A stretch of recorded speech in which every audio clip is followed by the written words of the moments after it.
Bonsoir à tous et bienvenue dans ce JT tout en images. Au sommaire en ce mercredi 2 novembre, rencontre avec des passionnés de généalogie, les membres de l'association GEPAIS qui tentent de retrouver les traces de leurs ancêtres.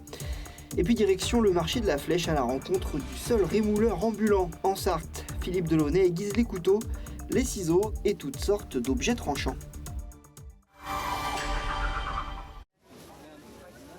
Séance de distribution de tracts au marché des Jacobins ce mercredi 2 novembre pour Rémi Marchand. Depuis 4 ans, le jeune homme est délégué de l'association pour le droit de mourir dans la dignité. Aujourd'hui, il invite les habitants du Mans à s'intéresser à la cause qu'il défend. À l'hôpital du Mans, il est question d'équipe mobile de soins palliatifs.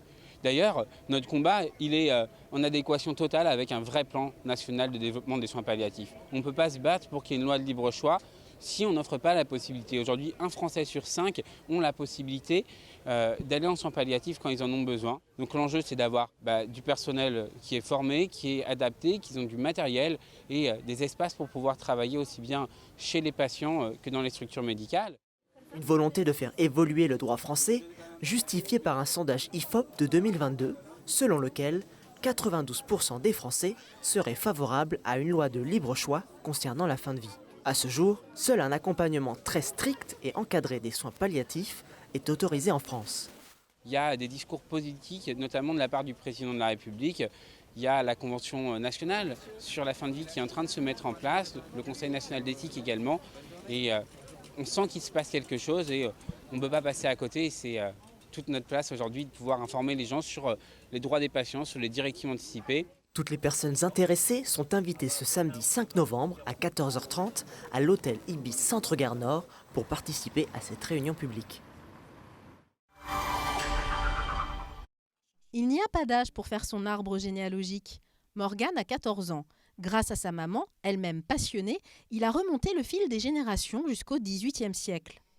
De base, on est parti sur l'arbre généalogique de ma mère. Et après, moi, comme je suis arrivée, on a fait du côté de mon père aussi. Et en fait, j'ai remarqué que de père en fils, par exemple, le prénom du père revenait au fils, etc., au fur et à mesure.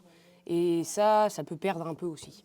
Pas toujours simple de partir à la recherche de ses ancêtres, mais c'est toujours l'occasion de faire des découvertes inattendues. Des surprises, notamment par rapport à ce qu'on nous a raconté, ce que les grands-parents nous ont raconté sur leur famille. Bon, il y a des choses qui sont vraies et puis des choses qui ne sont pas vraies, quoi. Par exemple, ma grand-mère m'avait raconté qu'elle était née à Saint-Pierre-et-Miquelon, elle est bien née à Saint-Pierre-et-Miquelon. Par contre, leurs parents, ce qu'ils ont raconté sur leurs parents et leurs grands-parents, il y a des choses qui sont totalement fausses. Non, c'est peut-être la génération précédente. À l'ère du numérique et d'Internet, il n'a jamais été aussi facile d'accéder aux archives départementales, aux registres des paroisses et autres actes militaires, par exemple.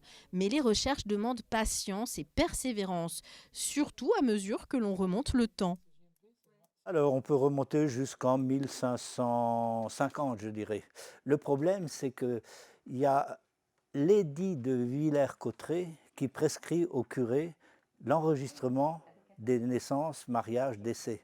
Mais le roi est obligé de rappeler ses curés à l'ordre parce que les curés, ils en font qu'à leur tête.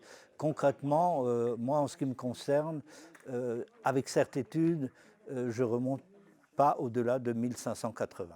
L'association GEPAIS, Généalogie Passion Histoire, vous accueille avec enthousiasme à Rouezé-sur-Sarthe 2 mercredis et 2 samedis par mois.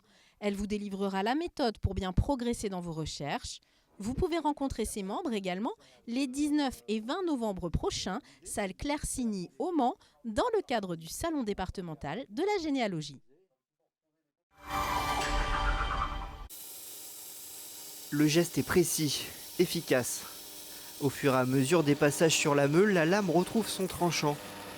Dans sa camionnette aménagée, Philippe prépare tout ce qu'il coupe.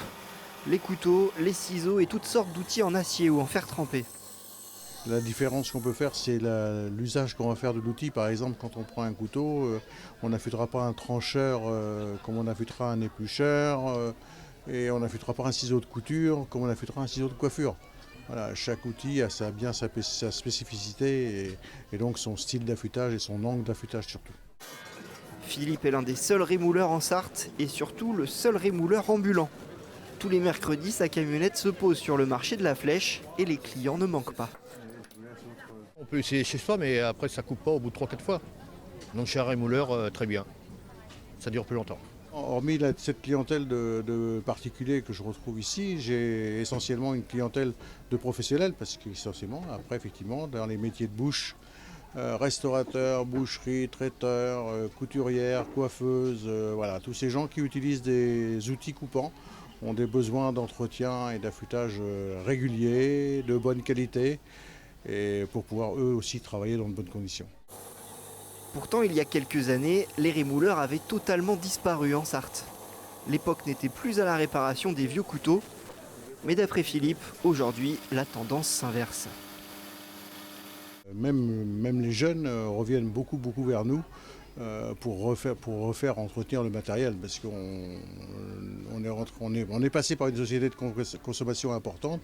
Beaucoup en reviennent, et beaucoup, avec les budgets qui se réduisent, tout le monde pense à réutiliser, à redonner une deuxième vie et à réparer.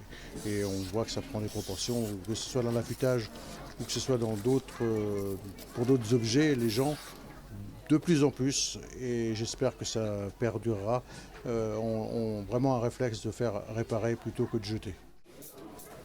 Le rémouleur est aussi présent sur des parkings de centres commerciaux.